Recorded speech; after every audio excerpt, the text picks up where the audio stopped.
Hello and welcome our lead viewers to this special covered edition dedicated to the electoral campaigns for the municipal and regional elections that will take place on the 11th of this March. This morning, the electoral campaign activities for these elections were officially launched in all the national territory by the participating parties. The region of Ali Sabih was animated by the kickoff of the communal and regional campaign. Ali Sabih contains three lists of candidates, namely the UMP candidate, the Movement for Development and Justice, and finally Watani as a joke.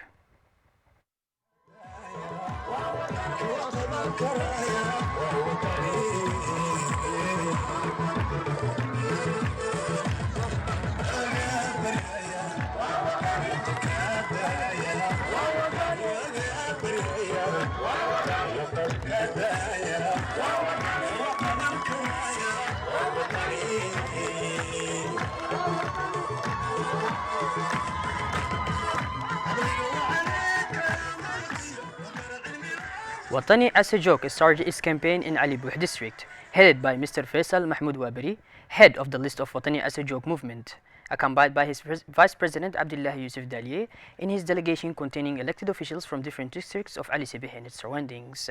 On their arrival, a radiant crowd welcomed the Watani as a joke movement, cheering on this young movement from Ali Sabih.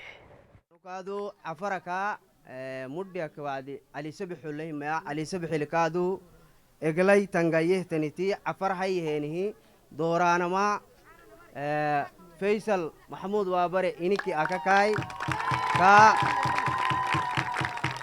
أي وطني معناها وطني يعني ما سومالها فاي بارول تنجيه تنيه تنجلا أنو كادو ننوم متاي يول وسكاننا تنيه تملبا هاي يدعو الصلاة أنا هنا نقول يبحى مهي كل سنة قد دكاه حسناي أنا ماي لأنه كادو أساكوي بيراي بيحة إنكه وطني وسوق برزدان فيصل محمود وابري أباه كاكيني يعني تجور اليونوناي أو كل يونوناي علي سبح اليونوناي فرق كلتنا عفرا كايد عالسلطاي أنا ماي كل سنة قد دكاه قد سنة حسنانو. Still in Ali Sabih, where the independent candidate, the young Muhammad Hassan, started his campaign to change the consequences of the inhabitants of Ali Sabih and consequently to change the daily life of the population of the city of Ali Sabih.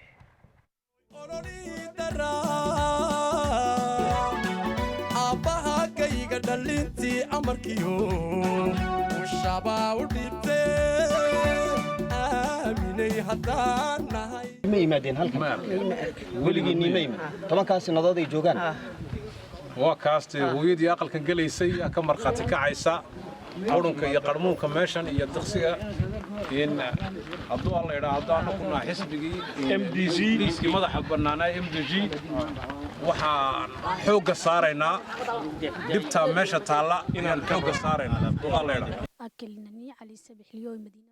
This morning, it was not only about meetings in the framework of the regional election campaign, but also about giving priority to the inhabitants by going and moving in their neighborhoods to listen to them about their situation, but also to better their daily life with them. To do this, a trip to Digile district not far from the capital was necessary, and the independent candidate did not fail to make a stop in this place where he wanted to talk about an independent slaughterhouse not used until now. Concerned first of all of the well-being of his fellow citizens and often used to close encounters with the population in the various activities he has carried out so far. The women of this neighborhood took turns to take the microphone and declared themselves delighted with this meeting and wished the young independent candidate well. As for Mrs. Momina Okie, head of the district and president of the Iftin Association. mooyaan sanad inay yaaleen in sanad taalay in jididoo saaka aan ugu tagnaba meesha waan kala kulan waxaan kale oo nala yaab noqotay xaafadaha ku dhex yaala intay u jiraan waxa kale oo madaxayaga ka wareeriyay ubadkii yar yaraa maaragtay maatida ahaa in loo turo ahayd in la dhawro ahayd oo dhex jooga marka conseil regionalka dadkan la yiraahdo waa fotom lama arko waayo haddii la arkaya ay soo baxayaan dhibtan oo dhan bay arki lahaayeen way damqan lahaayeen waxay dareemi lahaayeen waxa aan maanta dareennay. Finally, the UMP list competing in the region of Ali Sibih started its campaign with a big meeting in the headquarters of the regional council.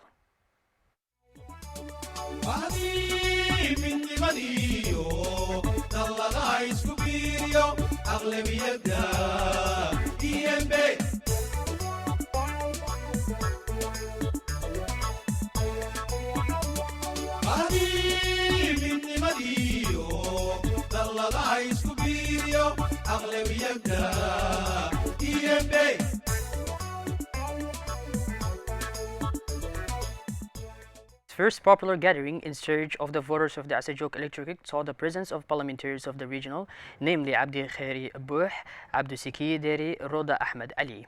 The head of the list of the UMP, Mr. Sharmanki Hassan, and his teammates were mobilized the majority of the electorate to obtain a strong participation on the day of voting. The deputies, the notables supporting the candidates on their continuation, all urged the Asajoks to vote massively on Friday, 24th of February. Taking advantage of this gathering, the leader of this UMP list and his colleagues met with customary chiefs in the area in order to obtain their support for the cause.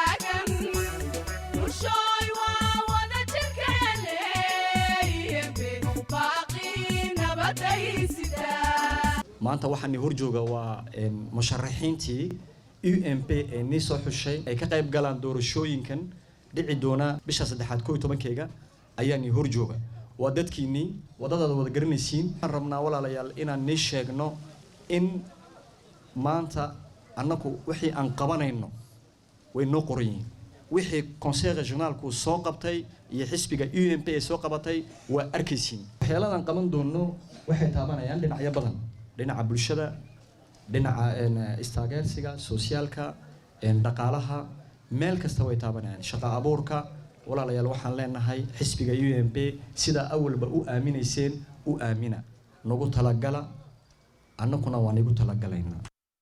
Moving on to the Dikhil region, the candidates of the UMP coalition of Dikhil, Mr. Mahad Hussein Ahmed and his Vice President Mr. Ibrahim Golo Abdullah, accompanied by a strong delegation, went to the site of the regional council for the kick-off meeting. Let's watch.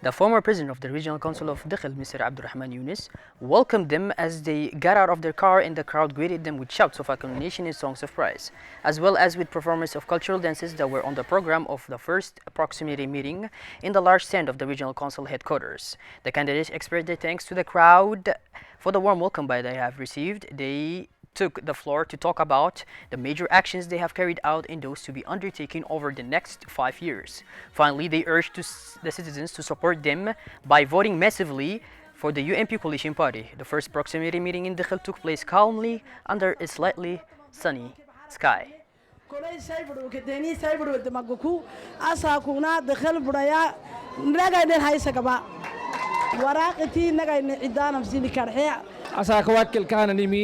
وساركاكي فوتي كامباني حاجة هنيمتي أما أوي فوت فرتها مركان مقتنع كانديدا هيو إن شاء الله وسأقدر يماتوا كدما يرد وسيم متعب ساي إذن نم كامباني سير كرحمه آل سكتبان يماتال سكتبان كتي يماتي جمعتها فوت نعدانا وفوت ورقتك نعدو ايتالم كادو اندر ورقتاي ان شاء الله تو marka ugu horeysa u baahatiin sida quruxda leh aad nagu soo baxdeen musharaxiinta UMP aad ugu soo baxdeen aad maanta aad ugu soo dhaweyseen aad iyo aad ayaan markaas ni hambaleenaya hambaliyada waxa ugu horeeya oo hambaleenaya gudoomiyaha markaas maamul goboleedka Abdurrahman Yunus Are ayaan hambaleenaya. The electoral campaign has also started in the White City in Tajura. Moreover, the head of the UMP list in Tajura, Mr. Umar Hussein, started the first day of the campaign with a meeting with the candidates of the UMP list in Tajura. As far as the campaign period is concerned, several points were raised during this meeting with the strong participation of all the candidates for the Regional Council of Tajura. Consequently, the White City is one of the most populated regions of its republic. The number of voters in Tajura is 184,000. The number of polling stations is 56 in all, with 10 stations inside Tajura, the White City. With the opening of the electoral campaign, the list of the UMP in Tajura has its head, Mr. Umar Hussein, launched and set up a long program which will have to be carried out after the primary union. So this is how the proximity campaign for the UMP candidate in Tajura will start. At the end of the meeting, Mr. Hassan Muhammad Ismail emphasized the main points that were discussed during the meeting, and he specified that several means have been put in place. Campagne de proximité yanahay budari hullah sinan geysi sanami haddulu fiirona hihi to fiirul ginna nammi hakaduna tuguri raka kaduna nasibki limi Umar Hussein kaduna duma kaduna atamomi arahati sugeyi fuha kaduna atamomi وسرا فرق هكا لا رح جيسي سو كادونا كحيه نهكادونا كدا يلي نسيب كادو كدا قد حسنا هاي تسا كنا كامباني نبيعه أحركادونا سنام فانغرينو تو بروميس نهيه فيروي إننا رجو تقولي لك كيا دوما كني أرجعه تكهتني مي أرجعه ندي عم بنكادونا أرجعه أو نوين تام راح تاسينه أحدنا تاملا وبنو أنغو يرو بنو جيسي سيرو بنو طبعا كافرا كارتي تقولي جرينو ونكادونا بارتي كادو جرينو كل كلي لما ركادونا كهرباء ركاكا كادونا فريتات عنو لافا كادونا كهجرده مجي الدوسي سما عنداني تدياس قال لي مي. Shifting gears towards the capital, Djibouti City. Following the example of other regions and municipalities in the country, the UMP candidates in the Ras Dika municipality held their first campaign meeting this afternoon in the Eron district. It is precisely in front of the RPP annex of Sheikh Siraj of this huge district that the first campaign meeting took place. Thus, many people from all components of the population, including members, supporters, and candidates, were found at this meeting. The first day of the meeting began with a meeting held in one of the rooms of the RPP Sheikh Siraj Annex. For the candidates of the UVM of this township, it is a first contact with the inhabitants of the district in order to expose their program. During this meeting, the opportunity was also for the many participants to meet with their candidates to highlight their giverance. Thus, the first meeting of the UMP campaign in Ras Dika was closed by the official launching ceremony of the campaign with a family photo of the candidates in the base of the UMP in Ras Dika. Ceremony held on the field front of the RPP Annex.